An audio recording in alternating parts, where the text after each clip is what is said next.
আজকে আমার খুব পাতুরি খেতে ইচ্ছা করছিল এবং সেটা পুঁই শাকের পাতুরি। কিন্তু পুঁই শাক লাউ শাক একটা হলেই হবে, তবে আমার বাসাতে তো পুঁই শাক বা লাউ শাক কোনোটাই নাই, তাই বলে কি আমি পাতুরি খাবো না? মোটেও না। তখন আমি কি চিন্তা করলাম, আমার বাসায় তো কচু শাক আছে, আমি কচু শাক আনছিলাম। যে শাকই হোক, শাক তো শাকই, পাতা তো পাতাই, আমি কচুর পাতা দিয়েই আজকে পাতুরি বানাবো, সাথে কিছু ভর্তা বানাবো। হ্যালো এভরিওয়ান, আসসালামু আলাইকুম, welcome back to my daily blog. আশা করি আমাকে যে যেখান থেকে দেখছেন সবাই ভালো আছেন এবং সুস্থ আছেন। তো এই যে আমি ঢ্যাঁড়সগুলো ধুয়ে নিচ্ছি, সব সবজিগুলো ধুয়ে নিচ্ছি, এবং এই যে আমি বরবটি ভর্তা করব, ঢ্যাঁড়স ভর্তা করব, কচুর পাতার পাতুরি করব, এবং আমি 2 পিস পাঙ্গাস মাছ নিয়ে নিয়েছি এবং ছোট ছোট দেশি আলুর ভর্তা করব। তো পাঙ্গাস মাছ অনেকে বলে গরিবের মাছ, বাট আমার তো পাঙ্গাস মাছ বেশ ভালোই লাগে। অবশ্য আগে খেতাম না, গন্ধ লাগতো।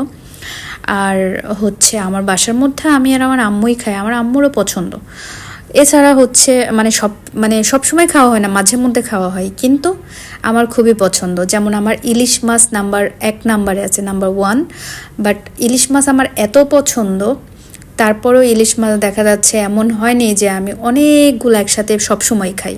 কখনো 2-3 পিস খেয়েছি, কখনো 1 পিসও খেয়েছি, কিন্তু পাঙ্গাস মাছের ক্ষেত্রে আমার যেটা হয় সেটা হলো মিনিমাম সর্বনিম্ন 2 পিস থেকে শুরু এবং সর্বোচ্চ 3-4 পিস 5 পিস আমি খেয়ে ফেলেছি। আমার এগুলা কেমন যেন আমার কাছে এমনি যে এরকম নিতেই হবে, তাছাড়া কেমন যেন মাইন্ড সেট আপ হয়ে যায়, তাছাড়া খাওয়াই হবে না। তো যাই হোক, পাঙ্গাস মাছের লেজ, মাথা, তারপরে ওই যে পেটির অংশটা, তেলযুক্ত অংশগুলো আমার বেশি ভালো লাগে। তো আমি এই যে দেশি আলুর ভর্তাটা করে নিচ্ছি, এবং হচ্ছে সাথে আমি ঢ্যাঁড়স ভর্তা, বরবটি ভর্তা আর কচু শাকের যে পাতুরিটা বানাচ্ছি, এই যে পাতুরিটা রেডি। জাস্ট কচু শাক তো, এই জন্য উপরে একটু হালকা পুড়ে পুড়ে যাবে, ওইটা বাদ দিয়ে বাকি যে শাকটা থাকবে ওইটা ভর্তা করে নিয়েছি। দেন আমার এই যে ভর্তাগুলো রেডি। তবে আমার ভর্তা ভাত অলওয়েজই ভালো লাগে, সাথে পাতুরি, পাতুরিটা বেশ হয়েছিল, ঘ্রাণটা যা লাগছিল না। যাই হোক, বরবটির সাথে আমি একটু কাঁচা রসুন দিয়ে নিলাম, তার কারণ হচ্ছে কাঁচা রসুনের একটু ফ্লেভার চাচ্ছিলাম।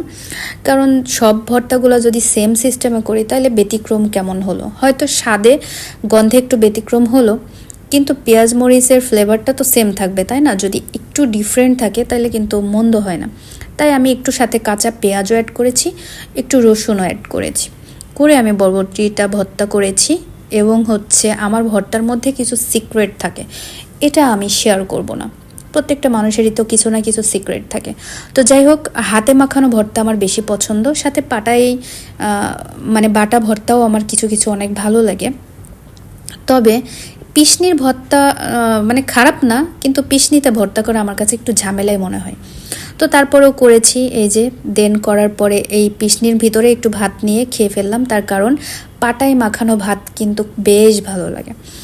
তো এরপরে খাওয়ার পরে আমি ভাবছিলাম যে আবার প্লেট নিয়ে খাবো, তার থেকে এর ভিতর আরেকটু ভাত নিয়ে পাতুরি আর ওই যে পাতার যে ভর্তাটা, কচু পাতার, ওটা নিয়ে খেয়ে ফেলি। তো কচু পাতা ভর্তাটা আমার না একটু গাল চুলকাচ্ছিল, তার কারণ হচ্ছে আমার যে কোনো কচুতে গাল চুলকায়। ওই যে মাটির আলু আছে না, ওই মাটির আলুতেও মেটে আলু যেটাকে বলে, ওটাতেও আমার গাল চুলকায়।